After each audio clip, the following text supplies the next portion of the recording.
Hello! Happy National Student Athlete Day, everyone. My name is Lisa Strasman, and I am the president of NCSA, Next College Student Athlete.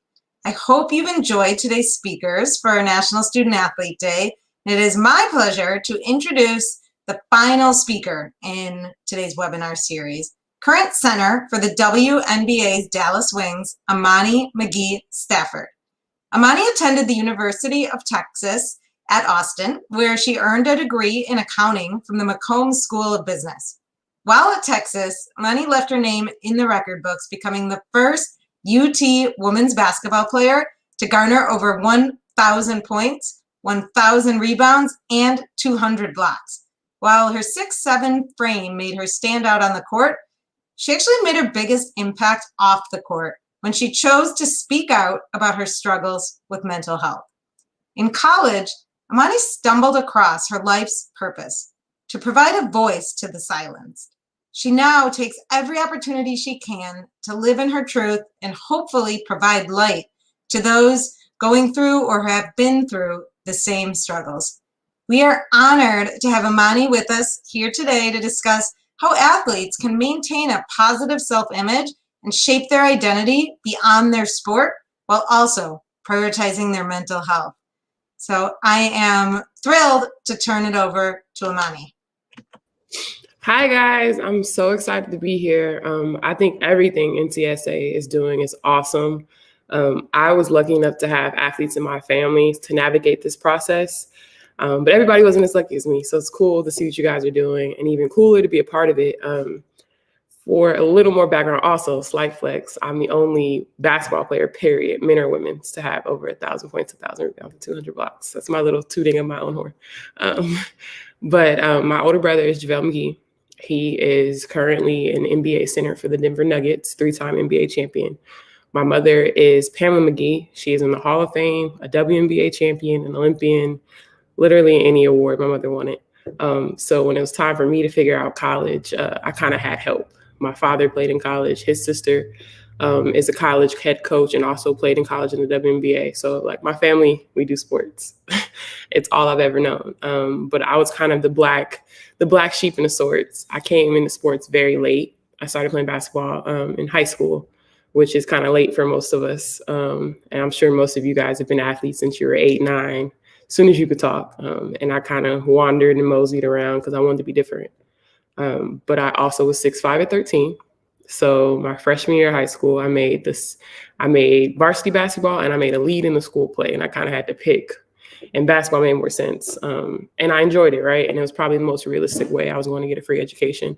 And that was pretty much my focus. So the thing about being a student athlete is that you're already told that you're whatever your sport is. You're a basketball player, soccer player, football player, tennis, swimming, the list goes on. But that's like who you are. You're given this identity. And along with it comes stereotypes, it comes expectations.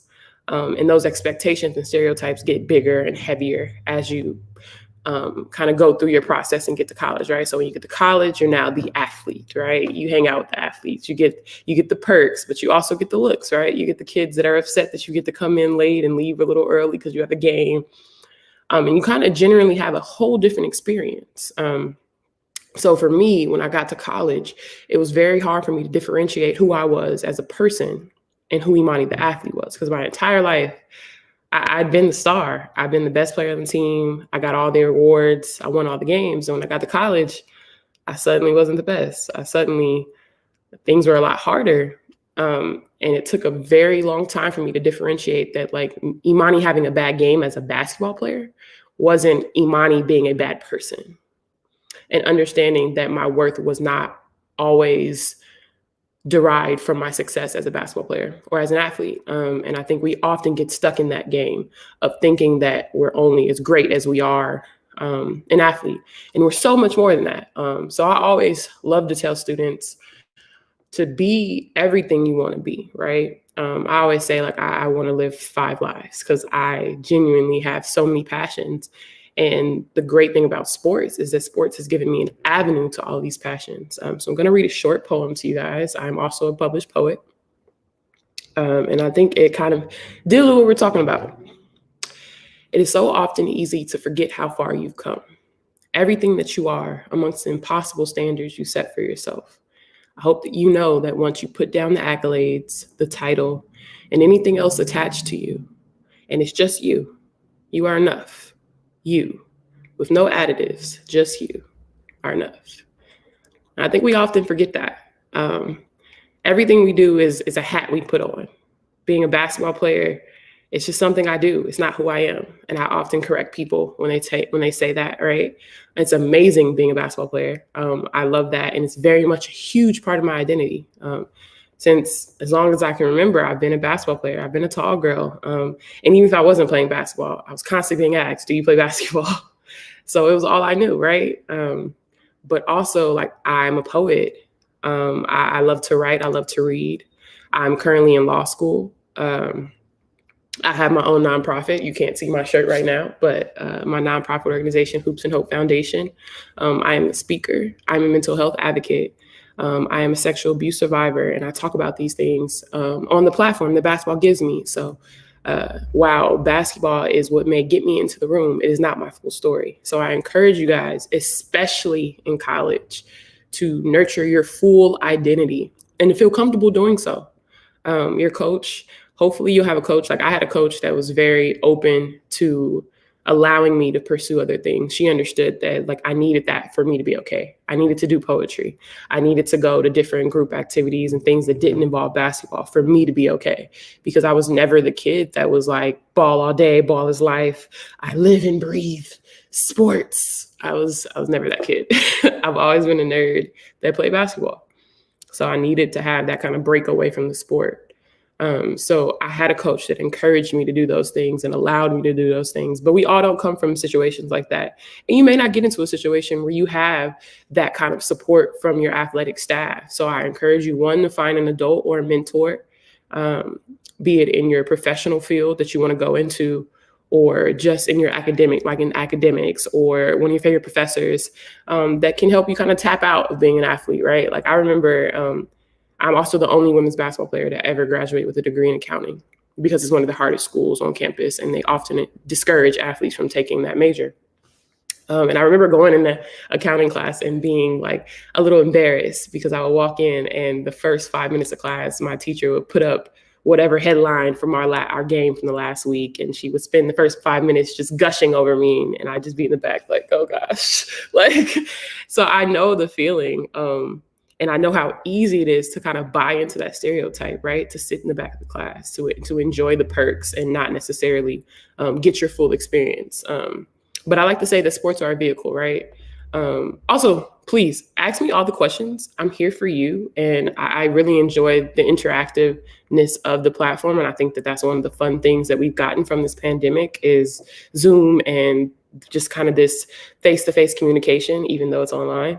So please ask me all the questions. I'm here for you, and we'll get to them in a little bit. But yeah, like, you can have it all. You can do it all. And sports is a vehicle. So we're all going to be in this vehicle, whether it's till the end of high school, to the end of college. I have been out of high school for 10 years now, and I'm still in this vehicle that is basketball, right? I've been blessed to play in the WNBA. I played for Chicago, Atlanta, and Dallas. I have played in Lebanon, Israel, Turkey, Australia, and China. I always forget a country. And I've been able to do these things largely because I'm an athlete, right? Like, I've been able to travel the world for free. I've been able to see these different places. I played on USA basketball teams and gone to Spain and France. That's me when I got drafted, a little baby, fresh out of college. I was the 10th pick of the WNBA draft and the first WNBA player to be the daughter of a WNBA player. But yeah, you know, like, sports are a vehicle. This you can drive this car as long as you want, but you got to make sure that you're taking stuff with you and you're putting stuff in the trunk, right? First and foremost is your education. The school will get 4 to 5 years out of you, maybe 6, depending on injuries or whatever. And they're going to get those. They're going to get those years, right? You're going to play for the school. You're going to represent the school, and they're going to get everything they can out of you, right? The NCAA, that's a different conversation, but they're going to get what they want. So it's important for you to get the same thing back. Like, it is a bargain, right? You get a free education and they get your talent. They get your name. They get everything you bring to the university. So make sure you get your education. first and foremost. I know and I think it's a little less common with women athletes because we understand kind of like we're not graduating to millions of dollars, right? Most of us, there's tennis, there's golf. But for me in the WNBA, right, like our max salary is $215,000. It's amazing money, especially because I'm working 5 months out of the year, but I'm not retiring from that. I have to understand how to manage my money. I have to figure out what I'm going to do long term. And having a degree is very relevant. But I know so many male athletes that don't take advantage of the free education because they're not encouraged to, right? The school wants them to be great athletes, so they don't put them in the harder classes. They put them in the fun classes and the classes that are easy to pass. And at the end of the 4 years, the school has 4 years of you and your name, but you don't have your degree. And what happens then, right? And I understand how easy it is to get sucked into the fact of I'm going to be a professional athlete because I went to the University of Texas. And for kind of context, I dated a football player while I was in college. And I remember kind of just preaching the same conversation to him and him being like, no, I'm going pro. And me trying to explain like, look, 2% of college athletes go pro. Mind you, my brother's a pro, my mom's a pro, my aunt was a pro, but the numbers are still the same, right?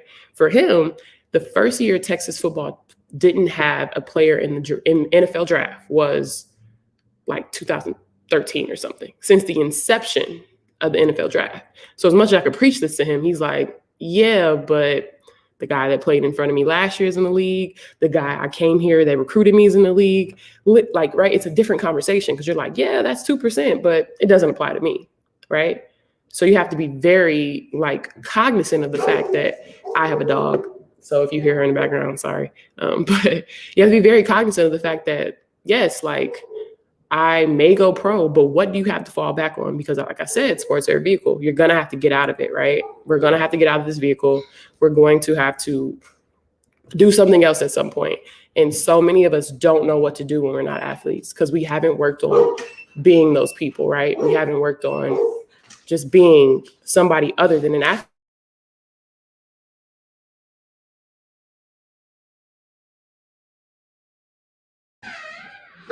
So my biggest thing is I think that I can have it all.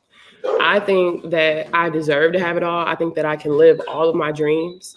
And so far I've been doing that, right? Like I'm a WNBA player. I've reached the pinnacle of my career and I've been able to do that. I am an author. I published a poetry book a couple of years ago. I'm a law student. I'm currently finishing my first year of a 2-year accelerated JD program. And I've been able to travel the world. I own my home at 26. Something my father doesn't own home. So I am a big believer of you can have it all. You may not be able to have it all at the same time, but sports will lead you or show you a way to follow your dreams and get all of that, right? And it's important to acknowledge that what you give the sports, it gives right back to you. As much work as you give in, as many opportunities come from that. And it may not always just be, right, something tangible, because a lot of people think that you got to be D1, you got to be the star. And I'm not going to lie, that very much was my experience, right? I got a full ride scholarship to the University of Texas at Austin. And I was Defensive Player of the Year, Big 12 this, Big 12 that. I was that player.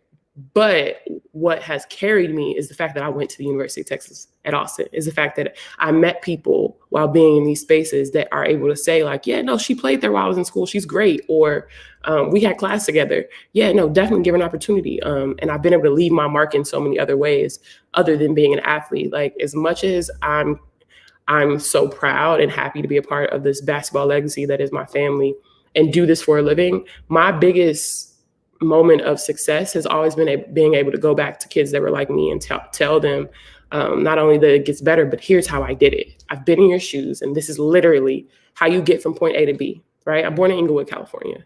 As much as my family sounds very dramatic and exciting, my brother didn't get drafted until I was going in high school. I grew up very humble. And so for me, very much, I want to get out of Inglewood, California. I want to leave this situation. and see the world and see a different experience. And that's what sports was for me. And as it is for a lot of us, right? It's an opportunity for a better living or to have a better example for our families and friends, right? So understand that while all of these things come with being an athlete, it does not consume you. It is not the whole of who you are. You will always be a better human than athlete. Hard stop. There is nothing else to say outside of that statement because it's true.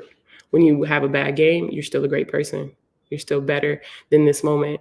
Even when you, like, trust me, in college, I have cried every day freshman year. I have cussed at my teammates and getting kicked out of practice. I've had all of those moments that I'm not necessarily proud of. But the fun thing about it is I got a family through sports, right? I still talk to my high school teammates. I still talk to my college coach, my high school coach, my high school trainer.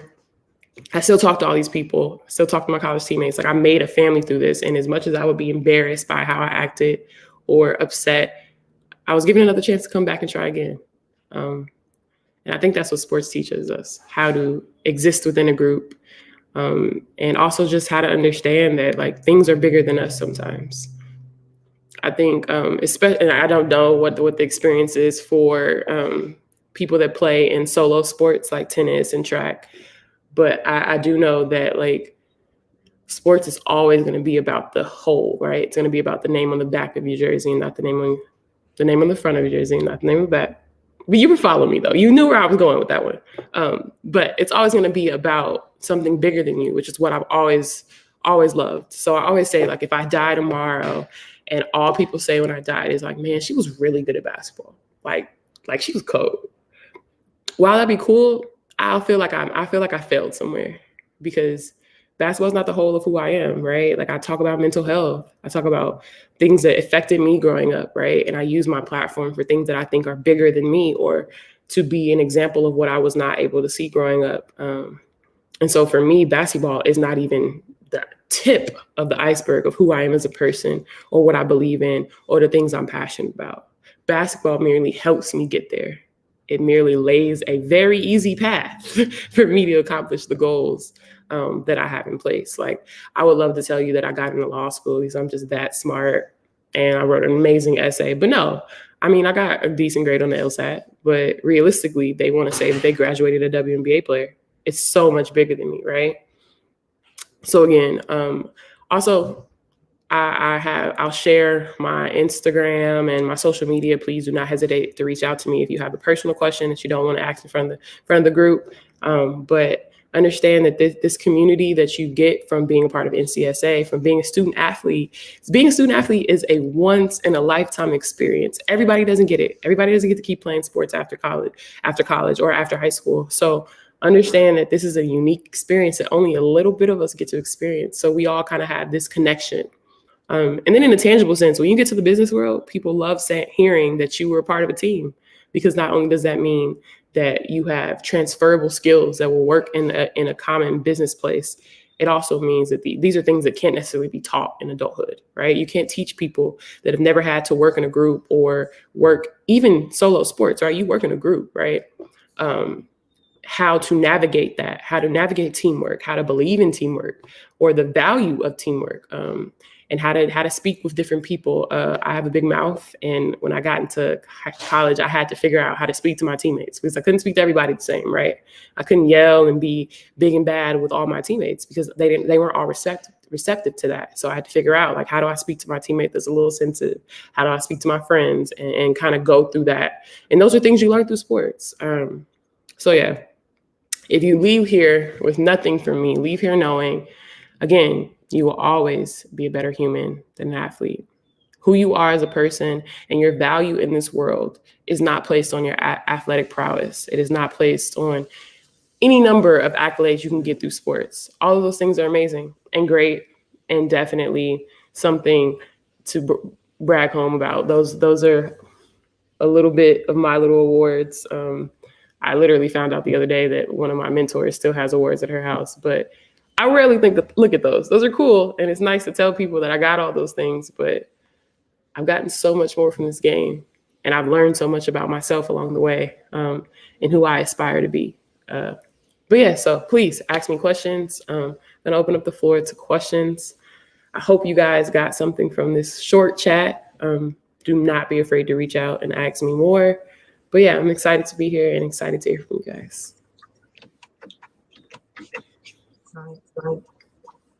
Thank you so much, Amani. So we'll take a little time answering questions. So again, if you do have a question for Amani, please submit it in the Facebook Live comments. And I see we have one here from Eva. So the question is, how did you find balance during such a busy time, multitasking, sports, school, hobby, social life? What was your strategy and how did you consistently manage that? Probably was terrible to start. My freshman year of college, mind you, I came from a very, very, very sheltered household. So I didn't go to any parties growing up. None of that. I was in the house. I didn't go out on the weekends, had to have adult chaperone everywhere I went. So when I got to college, my freshman year, I was out Thursday to Sunday. I did everything the way you should not do it. Do not be me. Be better than Imani. And I remember having a conversation with my coach and she just being like, why are you here? What are your goals? And being like, do you think you can accomplish that living the way you are? And I had to have a real conversation with myself, right? So as I got older, I changed my habits, right? I made plans that I'm not going to go out during season, or I would limit the number of times I went out, and I would focus on different things. But yeah, balancing the student athlete life is a full-time job in itself. Time management is huge. I'm kind of an anal time person. So I literally have a calendar and I sit down every Sunday and I map out my days throughout the week by the hour. And my teammates used to know, if it's not on Imani's calendar by Sunday night, don't invite her, she's not coming. And that's just the way I had to handle things, because that was how I kept things in order and I figured out what I needed to do and how I need to get it done. But it's definitely trial and error. It's something you'll figure out as you go. But I always say you place your time and focus on who you want to be and what you want to be. So while, dating, going out, all those things are definitely important for the college experience. The question is how does it benefit who you want to be and what you want to be? So for me, after a while, I realized going out is cool, but it's not moving me as a person. And also I'm kind of awkward. So I didn't even like going out. I just did it because I thought I was supposed to. So I learned a lot about myself in that way. That's great. Thank you. We got another question here from Kylie, which is, how did you push through times when you were discouraged and having a tough time? And like I mentioned to you guys, I tried to quit so many times in college. All of my teammates have a running joke of an experience of me being I'm done. I'm over it. I'm quitting, because it was hard. And like I said, I had gone from being the best and could do no wrong to now I'm in a bigger pond and I'm a small fish. And, I'm a young baby with a big mouth and even bigger personality. And I had to learn the ropes and I had to do it the hard way. So for me, I've always placed my faith in thinking just how many people don't get this opportunity. So like I said, I'm from Inglewood, California. I knew a lot of people who had better grades than me, but because they went to a certain school, they weren't afforded the same opportunities as me, or they were better than me in basketball, but they didn't have the grades, so they weren't afforded those opportunities. I was very much the kid growing up that was yo, you're going to get out of here. And so the whole community protected me in that way. So when it would get hard for me, I would often say, I'm not doing this for myself. I'm doing this for all of the people I love that aren't afforded this opportunity. And then on the flip side of that, I had to figure out not to be afraid of failure. I was very scared of failure, probably my first 2 years or so in college and even into my pro career. But I had to have a serious conversation with myself and my family members. And I remember one of my family members being don't you want to know how great you could be? Right? That doesn't bother you. And I'd always rested in the fact of if I don't try my best, if I try just enough, because I've always been very talented, right? I told you, I was 6'5" at 13. And because I come from a basketball family, things kind of came easily to me. And so I would rest in the fact that if I didn't do my best and I didn't get everything, I could always say well, I didn't try my hardest. So I could have been better. And I would rest easy knowing that I could have gave more and maybe the outcome would have been different. And that was safer for me than giving everything I had and then maybe still coming up short. But understanding that there is no failure when you understand the process, like the success is in the process and the outcome genuinely comes when you put everything you can into the process. Because even if I don't get the accolades I want, I can look at myself and be like, wow, I got better, or I learned something through this. And honestly, my entire experience changed when I like decided to not be afraid of failure and to see how great I could be. That's such a good takeaway, Amani. There's a related question from Zaria, which is, how did you handle not being the best player on the team as you transitioned from high school to college? What was that experience like for you? You guys are asking these hard questions. Goodness gracious, I handled it terribly. To answer your question, I handled it terribly. But again, I think that's one of those things where you learn how to divest your self-worth from how you are as a basketball player. And then also the competitive nature kicks in, right? Like I may not be the best now, but I'm going to be the best, right? So I figured out how do I succeed in like picking little things as simple as like, oh, she's in front of me and this is what she does well. And this is why she's better than me. All right, I'm gonna figure out how to do that. And I'm gonna work on that. And even going back to when I started playing basketball, the thing that I loved about it is that it gave me confidence. Like I said, 6'5", 13, awkward, couldn't control my limbs. And basketball gave me confidence because I could go to practice, work on something and see myself getting better. And so like, it's definitely an ego check. And it makes you kind of figure out like, am I as good as I say I am? But I think that kind of honesty with yourself is needed. And I don't think we get that in high school, especially because you're normally the best in your team, the best in your area, in your city. So you don't get a lot of critique. You get a lot of praise. So when you get to college, it's kind of a slap in the face your first year because you're like, you mean I'm not amazing? You mean I just did everything as hard as I could and it wasn't good enough?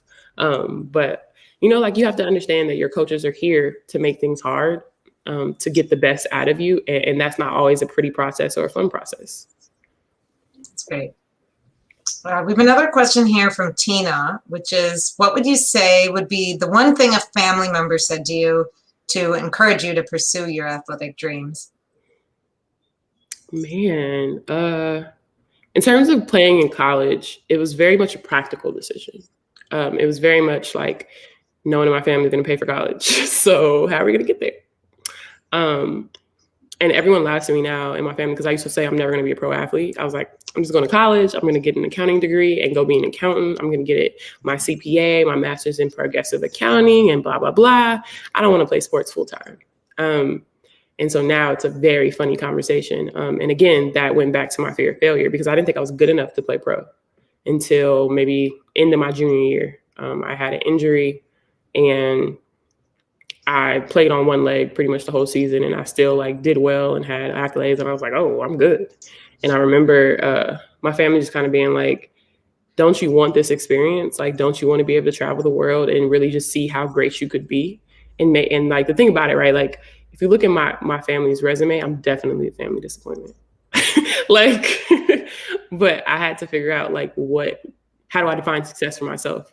And like I said earlier, it may not show up in a scoreboard, in a resume. It might literally just be the experiences I'm able to have. It's things like these. These are the things that define success for me. So understanding what my goals are and being a pro athlete, it's different. I don't even know how to explain it. The moment I probably realized I was a pro athlete was growing up in LA, always going to Sparks games and Lakers games when my brother came to town. And my first home game in LA, I got to play in the Staples Center and I'm looking in a crowd and seeing people I haven't seen since like 5th grade. And it was the most surreal experience to me to be like, you've grown up watching games here and now you're playing a game here. And I can't even describe that experience. So that must be amazing. Okay, just a few more questions. One question from Melinda is, you talked a little bit about balancing the social aspect of college and finding your priorities. You've obviously been a great student as well. So what is your best advice for balancing academics and athletics going into college? I always encourage students to kind of pick your school, not just based on athletics, right? So my head coach actually got fired me going into college. The coach that recruited me there got fired as I was coming in. And I still chose to go to Texas because I loved the school. Like the head coach was a bonus, but I loved everything about Texas. They had the #1 accounting program. I knew I wanted to major in accounting. And these are things that I was like, even if basketball sucks, like I'm going for the school. So I always encourage students to understand like that your coach may change, your coach may be fired. So you can't just go somewhere just for athletics because there's so much more than that that's going to happen during your college experience, right? Like I remember having Notre Dame on my final list of colleges, and like maybe right before signing day, I'm like, I'm from Inglewood, California. I'm not going to Indiana. Like there's no way. Like I'm not doing it. I won't survive. I'll hate it. No. So like figuring out like what you value in your college experience outside of sports is very important. And then on the flip side of that, like being very steadfast. So like know what you want to do. And maybe you don't know like as specific as me, like what do you do? But you know that I really like science, or I really like speaking, or I really like to write. And kind of look at what schools you're looking at have things in those kind of programs. And then don't be afraid to ask for help. I was always a smart kid. I was a kid that could sleep through class and get B's. And I very much did that in high school. Again, be better than Imani. Don't be like Imani. But when I got to college, I had no study skills and I didn't understand it. And when academics would come and be like, hey, do you want tutoring? I'd be like, no, like tutoring for dumb kids. Like I'm smart. Like that was just my attitude, as opposed to it being college is hard, very, very hard. You've never been here before. You may need extra help. And instead of having that mindset, I had a mindset of like, oh, you're telling me I'm not good enough, or that I can't do it. So I'm just going to not do it and try my hardest. And my first semester of college, I got a 2.7. And like I said, even though I didn't try my hardest in school, I'd never gotten lower than a 3.0. And when I tell you my heart was broken, I was like so hurt and sad. And I realized like, oh, like it's okay to ask for help because this is hard. This is a new experience for you. And you asking for help doesn't actually say that you're weaker or not smart enough. It just says that you are coherent enough and aware enough to say that I need help. And also, you know, like they'll tell you sit in the front row. And some colleges will have class checkers and make sure you're doing it, but do it. It makes it a lot easier when you have to ask a professor for an extension or to miss class when they have an attendance policy, when they know who you are and they know you come to class and they understand that you care as much about your academic career as you do as your athletic career. So being comfortable enough to be like, hi, my name is so-and-so. I play on this team. And here is my schedule and days I'll be absent. Please let me know how I can make this easy for both of us. That goes so far. Going to office hours, little things like that. So it's hard, don't get me wrong, because basketball was forever, literally all day, every day. If I wasn't in practice, I was in film. If I wasn't in film, I was in study hall. If I wasn't in study hall, I was in rehab. So don't let me tell you this is easy, because it's not. But, you know, like you have to ask for help because what you're doing is not normal. As easy and cute as those March Madness NCAA promotion ads are, it's not easy, it's not normal, and it's asking a lot. So you have to ask for help because you can't do this alone. Great advice. Okay, we have 2 more questions. This one is from Sydney, asking, did you play other sports when you were in high school that helped you thrive in basketball, or were you really focused on just basketball, your primary sport? I played a little bit of everything. So my freshman year, I played track, softball, and basketball. I did track all 4 years. My sophomore year, I did volleyball. Probably would have been better at volleyball, but like I said, my whole family plays basketball, so it was just more easy for me to play basketball. My coach made us do either track or cross country in the off season to keep us in shape. I chose track because like the idea of running long distances was torture. So I did track. I did the high jump and the 4x1 and the hurdles. And it was just really fun for me. And I got to state in that and ended up not going to the state meet because I had a USA basketball tryout or something. But yeah, I definitely did a lot of sports and like just had fun and doing all of the things. And like, I literally never played in softball, but I really enjoyed the chants. I was like really good at those. And the one game I played, I like threw the bat and hit the ump and got kicked out the game. So yeah. I love it. It's such great perspective. So many student athletes in high school think they have to be one-dimensional and focus on their sport, but playing these other sports is not only a great life experience, but helps make you a better, well-rounded athlete. College coaches appreciate that as well. So, last question is from Iva again. How did you build your resilience, and who helped you the most? Man. Oh, Some that's good so, ones. so sweet. That was such a sweet. I think life built my resilience. Like I said, like I grew up in an abusive household. I am bipolar, and these are things that I've had to deal with, right? And figuring out how that manifested in my life and how I managed it surely became something that was about me eventually. And while it took me a very long time to get the help I needed, like I didn't get mental health services until I got to college because one, we couldn't afford it, and two, I didn't really come from a household that believed in those things or understood those things. Um, it was just kind of a conversation of like, this is my life and I'm choosing to live it. So I have to figure out, how do I do that? And I would love to tell you that it was very much a very like, oh, this is what I do. But no, it was a very hard process, and it changed for me as the years went. And it took me a very long time. Like I didn't even receive the bipolar diagnosis until maybe 2 or 3 years ago. And so I kind of stumbled through this process. But for me, I would probably say like there's a little bit of everybody in this journey. In high school, basketball was the only place I felt safe. Home wasn't a safe place for me. So in high school, it was probably my high school coach, who I still talk to, literally just talked to him a couple of days ago. It was my trainer. I would be with my trainer probably till 10 p.m. and he would drop me off and we do it all over again. And it was little people believing in me along the way.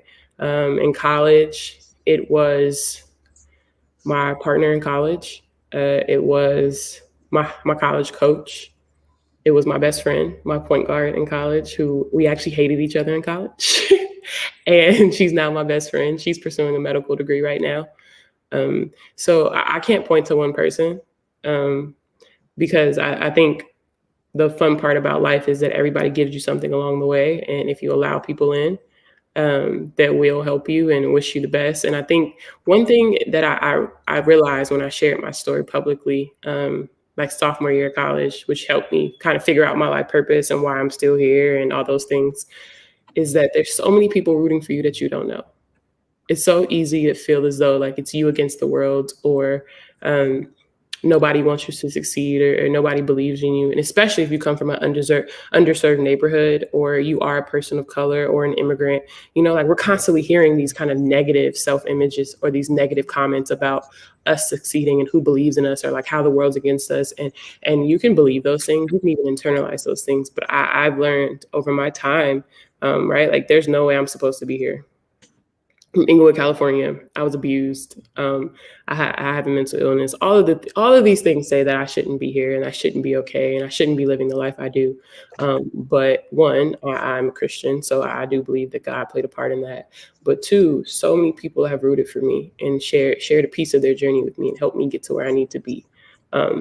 So yeah, like I think if you have the mindset that the universe is rooting for you, the people around you are rooting for you. People you don't know are rooting for you. Little old me is rooting for you. And it makes things a little bit easier. It makes those hard times a little bit easier, because you have this kind of just positive outlook on life. And don't get me wrong, life hasn't been that positive for me. I've had very hard moments, but that's carried me through. And I get to look back and say like, wow, look how far I've come. Or like my goal in life is to be the person I needed when I was younger, and to create safe spaces in a world that a 13-year-old me might have been protected in, or would have been able to thrive in as her whole self. So I do that everywhere I go. And I try to be vulnerable and open about my experiences. But yeah, like I want you to know that there's so many people rooting for you, and hard times do not last. There's always another side. Things do get better. It may not feel like that in the moment. And when I was going through my toughest times, I used to hate to hear that. But I promise you there's another side. So yeah, thank you for asking that question.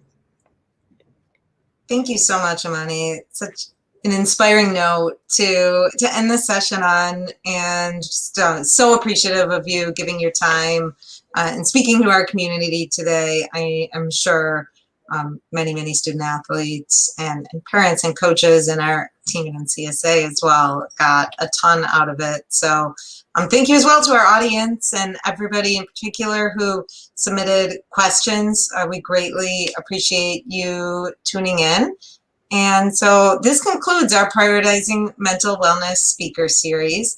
I really hope that everybody was able to gain some useful tools that can help you refocus on your own mental wellness.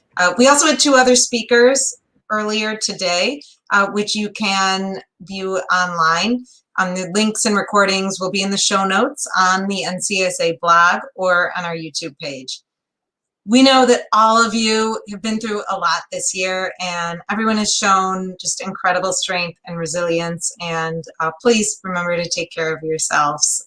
Thank you again, Amani. Thank you to everyone for tuning in, and happy National Student Athlete Day.